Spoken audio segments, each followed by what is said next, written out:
Okay, we're going to look a little bit at creating pages and editing the meta info for those pages. So start with the easy stuff. To edit the the title and meta tags and things like that, you're just going to go to page settings for any page. Remember, you can access all of your pages through this navigation panel here, and you can also access the page settings for any of those pages without actually navigating to the page, and just by clicking this little cog there, that's going to bring up the page settings for that page. But let's just go to the home page here. We'll hit up page settings. So here you've got your page title and your index. So if I go to iDrive1,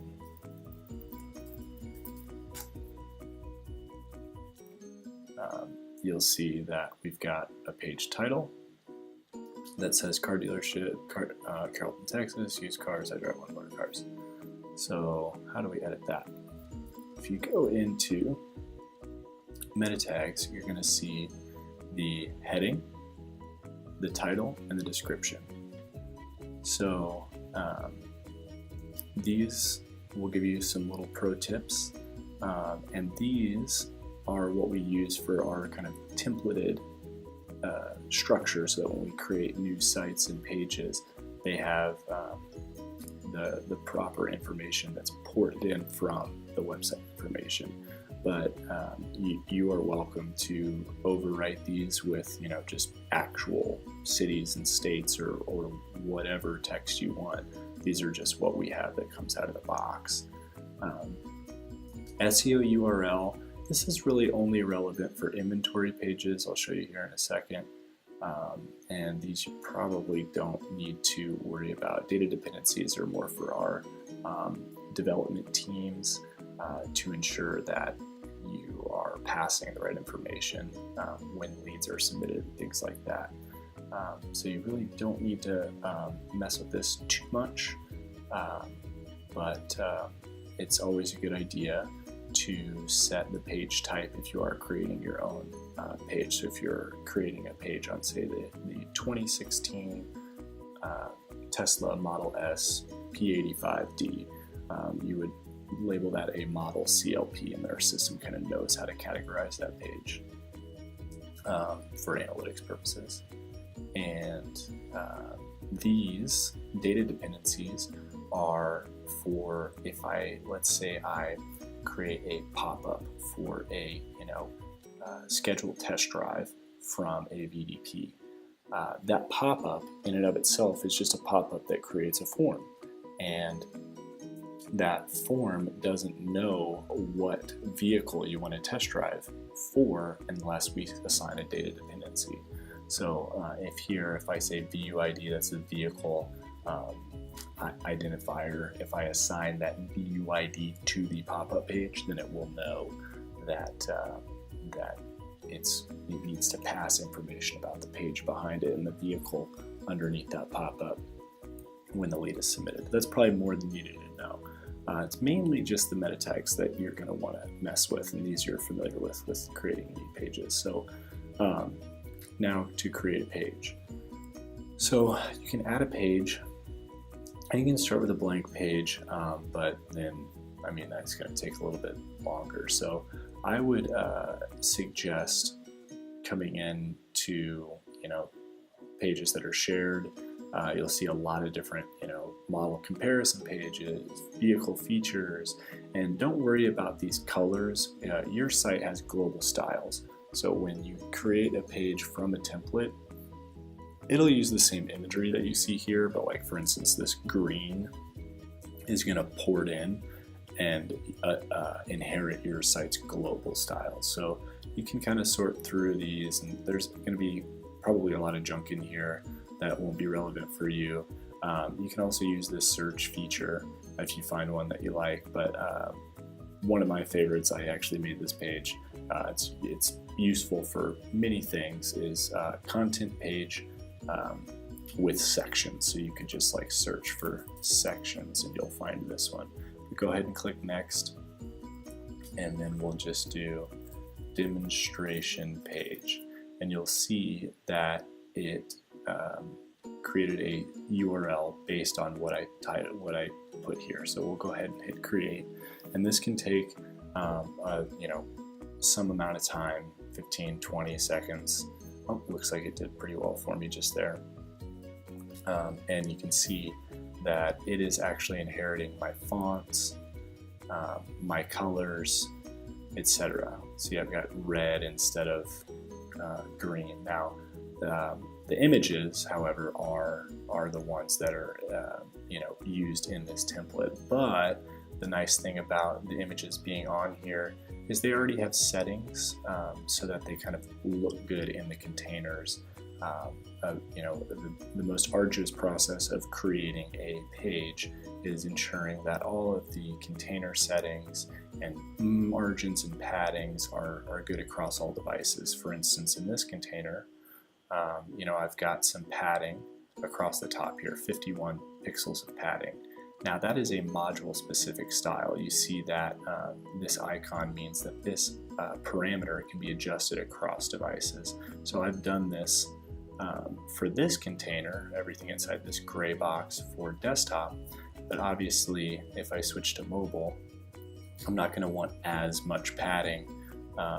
So when I come into the container styles, you see that I just have 35 pixels of padding on the top. That's a different value than what I had on desktop. So,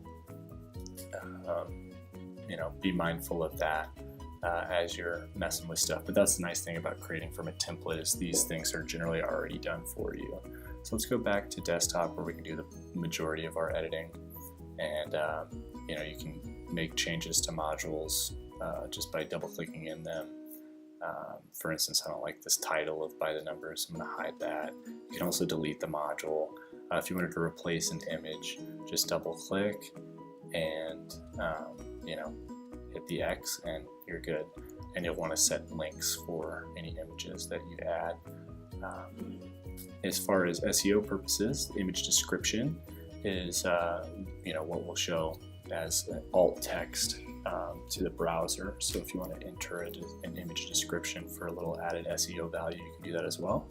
But if you go into the page settings, you'll want to go into meta tags, and you can see we've got really nothing here. So this is where you'd want to put in your SEO friendly page title.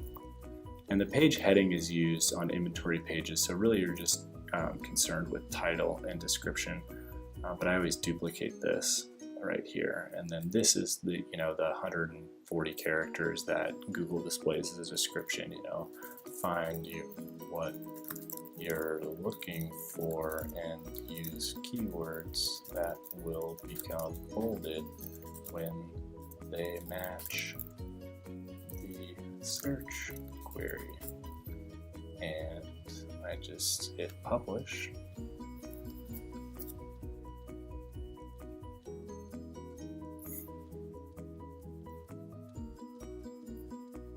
And usually when you create a new page, that publish will take a little longer than normal.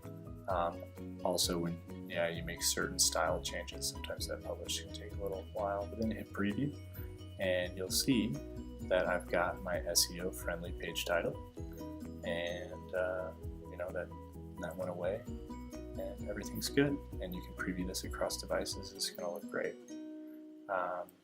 So that's kind of it. The last thing you want to know is where does that go? So this demonstration page is kind of just floating out in the middle of nowhere. It's not linked to from anywhere. The only way I can get to it is if I were to actually type in the URL /demonstration page.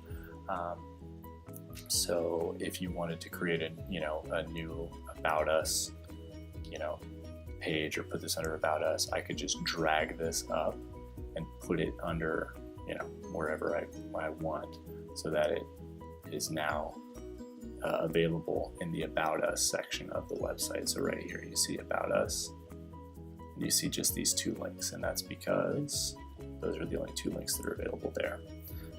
You could create a research section where you could add pages, you could have unlinked pages, whatever you want to do. You can also create folders to help organize your pages. So you might want to create a folder for say content pages, and now if I've got my content pages, I'll drag that up to the top, and then I'll just drag in that. There's this playground page we created, and now I've got collapsible folders that'll help me find it. So if you created pages for model pages, or comparison pages, recall information, I don't know, but you can group them, make this a little bit more easier to navigate. And that's kind of the gist. The last thing that I'll mention is, this template is handy, but you might make a lot of modifications to this template. You might get rid of this module, you might swap this out, whatever, but you might start with this template and then end up really modifying it to your purposes.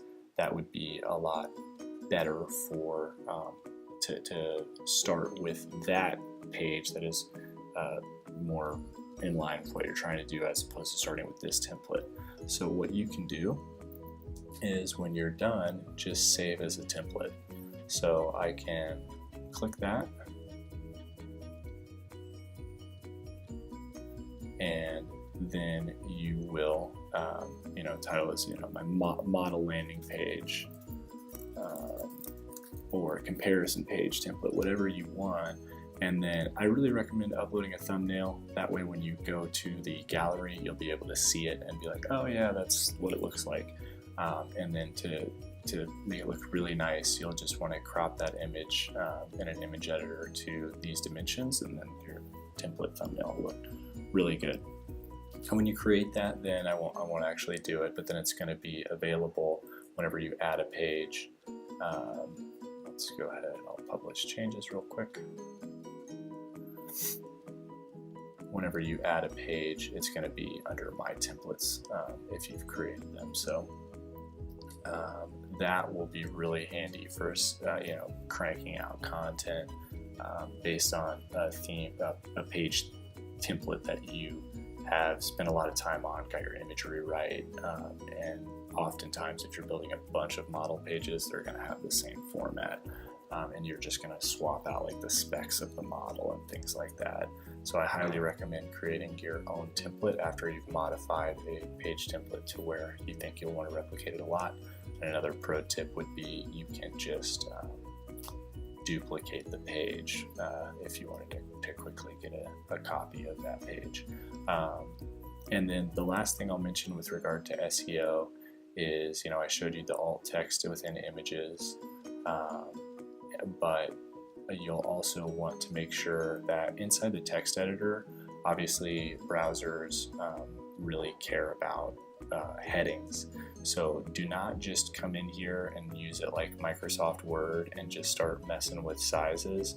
You really want to make sure that you're using the proper heading tags and using that page architecture, so that Google says, oh, the H1 matches the keywords. Oh, the H2 is a list, or H2s is a list of specs or things that are related to the H1. Those are all the indicators that the browser uses to help rank a page and validate its kind of legitimacy. So again, the paragraph editor, as far as color and size, that's for just like paragraph text, but certainly for headings, you want to make sure that you're using the predetermined headings that we have there. And that's a good gist for getting started with building SEO rich pages inside of it.